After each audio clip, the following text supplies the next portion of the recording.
your charge,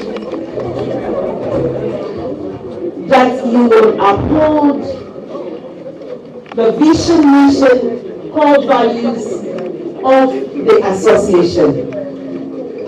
If you believe, and you will, please, let's see. Will you? Yes, we will. On this note, on behalf of everybody here, myself as your president, we welcome you to the fraternity of the Chartered Insurance Ladies Association. We are celebrating our 10th anniversary of existence. The birth of CILAG was born out of a decision to make sure that women are not left out on the decision table. It was born out of a vision to continuously empower, motivate, and develop the professional insurance lady. And we have lived this vision 10 years now. And so if we are here, all that we are saying, that we are thanking God for 10 years or a decade of excellence, shaping our women, developing them beyond the insurance profession and career. Now this year, this is what we set ourselves to do, to make sure that we are not just the gaining professional qualification, but we are adding skills to our professional qualifications so that we can help the insurance industry grow better. We all know that the GDP of insurance is less than 2%. Penetration is low, and we want to make sure that we as women form a voice and help the growth of insurance.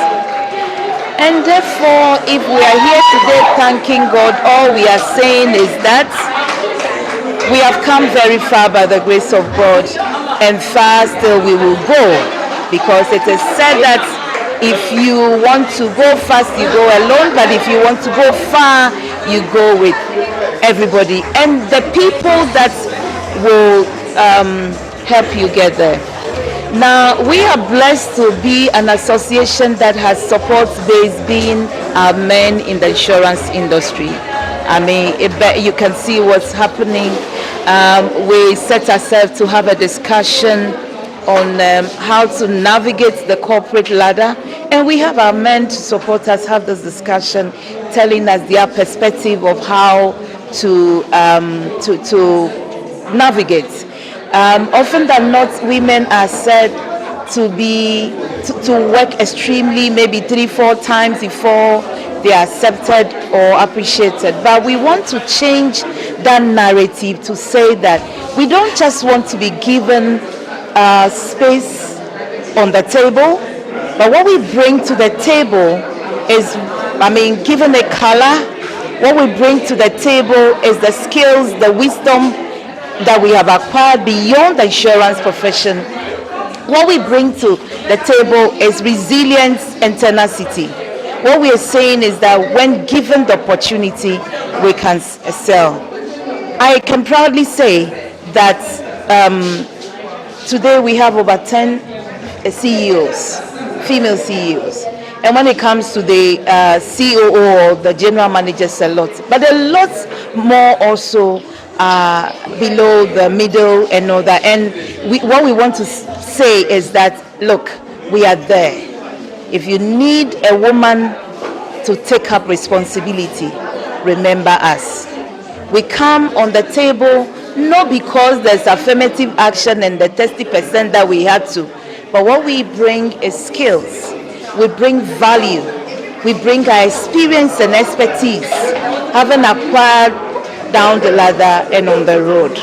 And so we are grateful to go. The first discussion was on navigating the corporate ladder. The second one will be now, as professional ladies, how do we help the growth of the insurance industry? And there are a lot of things that as women we are doing. We are out there preaching the gospel of insurance. We'll visit women, we'll visit the market, the station. There's a lot of things we want to do now. When we are called on the table, we're not just coming on the table for coming's sake, but we are bringing value to the table and adding color to the corporate insurance industry. Excellence comes as a result of intentional behavior, and we must be intentional about it. If you want to be excellent, it doesn't just come. So that's why I said it's not an accident. It is an intentional and deliberate effort. You need to be committed to what you want to do. You need, even at homes, the care, we are women, the care of our children and all that. You need to be excellent in it and be intentional, without which you can't succeed. You want to go to Accra, for instance, and you know that the way to Accra is here, and you know that you want to get to Accra by 2 o'clock, and as at 1 o'clock you are in Adenta, and you know there's traffic. Excellence will tell you that time consciousness is also very important. As we celebrate 10 years of CILAG, we look forward to a brighter and more formidable association.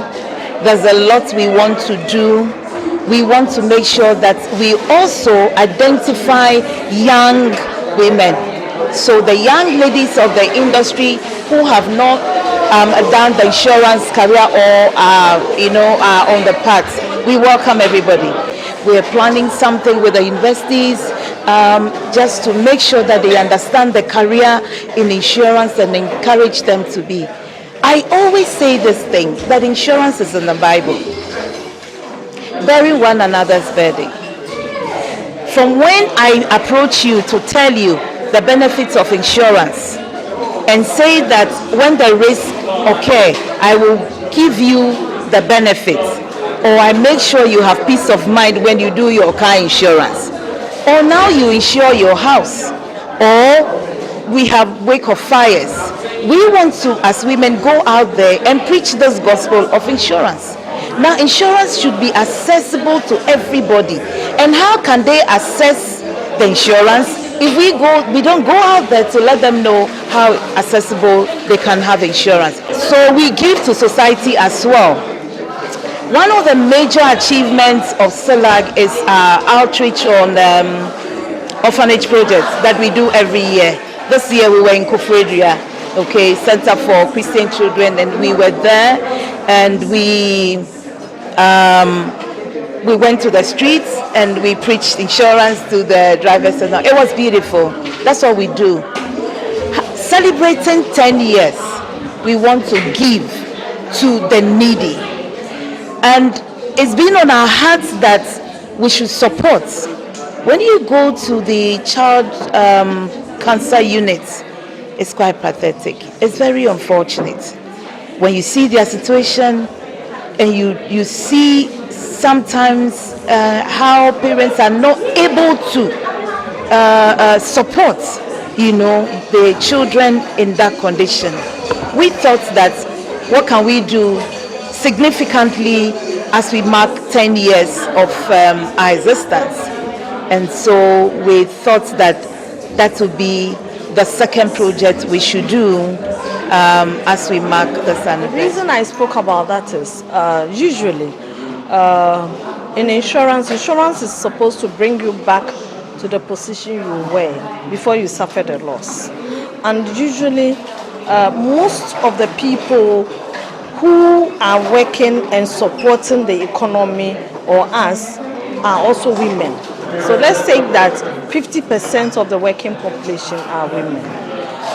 Most of the women work in the informal sector, and usually the products that we've designed target people in the formal sector or people who earn big monies at once, every month or monthly payment people. But you know that the environment that the women work, or most of Ghanaians, if you like, at least about 80%, the environment that they work is not a monthly payment thing. So because of that, insurance that we have now does not suit them. It doesn't support them. Now, if women or people in that sector contribute to the economy and they cannot do insurance, it means that when they suffer from anything, they cannot get support for themselves. And now we are having a lot of challenges out there because of climate change. We are having catastrophic events. You remember recently in Volta region, there was a flood that cleared the whole area. So if the people who are there, who work there, sell their wares or make money from that angle, if they are affected without any financial support, and their family members who will support them or their friends who will support them have also suffered from the flood, who will help them? And that is why we are looking to do what we call inclusive insurance. We are encouraging more and more people outside the traditional working area to see insurance as important, which therefore means that we as an industry, that is why I was throwing it to the women. Women who understand the situation of women should begin to design insurance policies that these women who don't do the kind of work that we do in the financial sector and get paid at a particular time, they too can have insurance support, so that tomorrow when they also suffer from a flood, from fire, from earthquake, from wind, whatever the problem might be, from an accident, insurance will be there to support them. In the workplace, there are so many challenges and difficulties that the woman goes through. So first of all, because you're a woman, you have to take care of the home and come to work and go back and take care of the home. So many stress. So some people come to work with a lot of attitudinal problems. And that is why I was suggesting that in life, the way you succeed is how every business succeeds: planning. If you plan, then you can succeed. So planning means understanding your situation, understanding your problem, and knowing what you want to be. So if you want to be the next managing director or the next head of operations, and you know that you have a problem at home that makes it difficult for you, or you have not studied enough, or you don't have the skill set or the knowledge to do it, then you prepare yourself today so that you can be able to become who you want to be tomorrow. And the way to do it is what we call putting in place certain strategies to help yourself. And so I was mentioning some of the strategies. One of the strategies is product development. How are you developing yourself? Are you studying enough? Are you learning enough? Do you have somebody who guides you and trains you? Do you understand the subject that you are doing? If you understand, or the industry that you are in, if you understand it, then you can do your work. The next one is, how are you presenting yourself? How are you packaging yourself? If you package yourself well, people will respect you. If you come to work with attitude, if you don't dress well, if you don't speak well, if you don't act well, if your morals are not good, you are doing kalabule here, you are doing poor sexual immorality and stuff, all of them affect you because people see you as that. And so when the serious work to be done, nobody is going to give serious work to a gossip.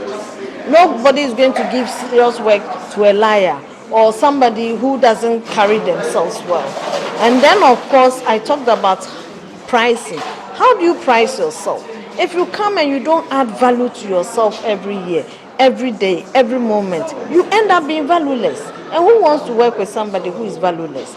Maybe 10 years ago, we moved into using computers. You've been working for 10 years. You still can't type anything in the computer. Who wants to work with you? Today we are talking AI. 10 years from today, you still cannot do anything in AI. Who wants to work with you? The price you put in yourself determines the value and determines where you are placed. What value are you bringing into the company? If all you are coming to do is to sit down, they say do this, you sit down and do it and you get up and go, you have not added value. They can bring anybody to do that. But if they say do this, then you go ahead and say, oh, in addition, I want to do that, I want to do this, I want to do that. Then you are adding value to yourself, to your company, to your organization, and to the industry. That is the kind of people everybody wants to work with, and that is what will take us forward if we want to become leaders. Almighty Father, thank you. Almighty Father,